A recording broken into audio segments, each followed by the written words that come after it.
জানুয়ারি মাস চলছে, দলে দলে পাহাড় ছুটছেন পর্যটকরা। আনন্দ নিয়ে যাচ্ছেন ঠিকই, কিন্তু ফিরতে হচ্ছে মন খারাপ নিয়ে। তার কারণ, কোথাও এতটুকু বরফের দেখা মিলছে না। হোক কথা সোনমার্গের, হোক কথা গুলমার্গের কিংবা লাহুল স্পিতির, না, ডিসেম্বর পেরিয়ে জানুয়ারির মাঝামাঝিতে এখনো পর্যন্ত বরফ শূন্য ভূস্বর্গ। কিন্তু কেন এই বছরের শুরুতেও জানুয়ারির মাঝামাঝিতেও বরফ নেই ভূস্বর্গে? আসুন দেখা যাক। লাগানের মতোই চোখের জলে প্রার্থনা কাশ্মীর হিমাচল জুড়ে। মিলেমিশে একাকার শ্রীনগরের জামা মসজিদ, স্পিতির বৌদ্ধ মঠ। গোটা শীতে বৃষ্টি নেই, বরফ পড়ছে না, খাঁ খাঁ করছে ন্যাড়া পাহাড়, কালো পাহাড়। কাশ্মীর, হিমাচল, উত্তরাখণ্ড সব জায়গায় বরফের খরা।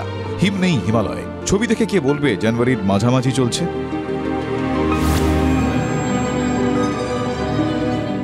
জম্মু কাশ্মীরের গুলমার্গ, সোনমার্গ, শ্রীনগর, উত্তরাখণ্ডের কেদারনাথ, গঙ্গোত্রী, হিমাচল প্রদেশের কিন্নর, নাকোতাবো, ছিটকুল, লাহুল স্পিতি, যেদিকে চোখ যায় কোথাও সাদা বরফের লেশ মাত্র নেই। যেটুকু আছে পুরনো বরফ, গলে যাওয়ার অপেক্ষায়। এই ভরা পৌষে শ্রীনগরের তাপমাত্রা দুপুরবেলা 15 ডিগ্রি সেলসিয়াসে উঠে গেছে, স্বাভাবিকের থেকে অনেকটা বেশি। গুলমার্গেও তাপমাত্রা 9 ডিগ্রি, যেটা দিনের বেলা শূন্যের কাছাকাছি থাকাই দস্তুর। এই অবস্থা, তার কারণ বরফ নেই, বরফ শূন্য পাহাড়। আমরা উপগ্রহ চিত্র ছানবিন করে দেখছি 2017 সালের পর, প্রায় 7 বছর পর গুলমার্গের এই অবস্থা। যদি একটু ছবিগুলো দেখাই, 2017 সালে এরকম অবস্থা হয়েছিল গুলমার্গে।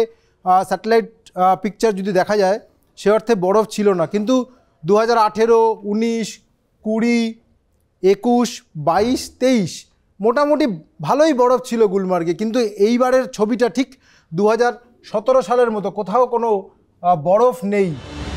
বরফ না পড়ার ফল মারাত্মক। শুধু যে পর্যটকদের মন খারাপ তাই নয়, এই যে এবছর দেশ জুড়েই শীতের দাপট, শৈত্যপ্রবাহের দাপট কম, তার কারণ কম তুষারপাত।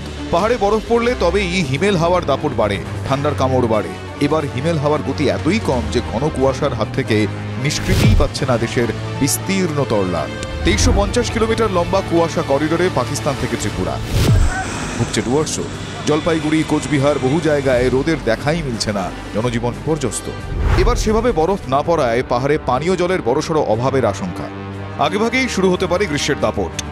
বরফ না পড়ায় হিমবাহ বেশি গলে যাওয়ার আশঙ্কা। কম বৃষ্টিতে আপেল চাষে বড়সড় ক্ষতি, রবি শস্য উৎপাদনও মার খেতে পারে। আবহবিদরা প্রাথমিকভাবে কাঠগড়ায় তুলছেন পশ্চিমী ঝঞ্ঝাকে। সাধারণত ভূমধ্যসাগর থেকে যে পশ্চিমী ঝঞ্ঝা আসে, তার প্রভাবেই পশ্চিম হিমালয়ে তুষারপাত হয়। এবছর পশ্চিমী ঝঞ্ঝা এসেছে অনেক কম, এবং এলেও সেগুলো বেশ দুর্বল, সেরকম তুষারপাত হয়নি। এর বাইরে আরও কোনো কারণ আছে কি আবহবিদরা খুঁজছেন। কারণ এবছর প্রশান্ত মহাসাগরে এল নিনো রয়েছে, তার একটা প্রভাব তো আমাদের দেশের ওপর পড়ছেই। এর ওপরে, সবার ওপরে রয়েছে বিশ্ব উষ্ণায়নের প্রভাব। শীত কি ক্রমশ ছোট হয়ে যাচ্ছে? মৌসুম ভবন জানিয়েছে নতুন একটি পশ্চিমী ঝঞ্ঝা আসছে, তার প্রভাবে কিছু জায়গায় তুষারপাত হতে পারে। কিন্তু বিস্তীর্ণ উপত্যকা সাদা বরফে ঢেকে যাবে সে আশা নেই। তাহলে বরফের খরা কি এবার মিটবে না? প্রার্থনা শুনবে না প্রকৃতি? নাকি এটাই নিউ নর্মাল হয়ে দাঁড়াবে? মানিয়েই নিতে হবে মানুষকে। কমলেশ চৌধুরীর রিপোর্ট, TV9 বাংলা।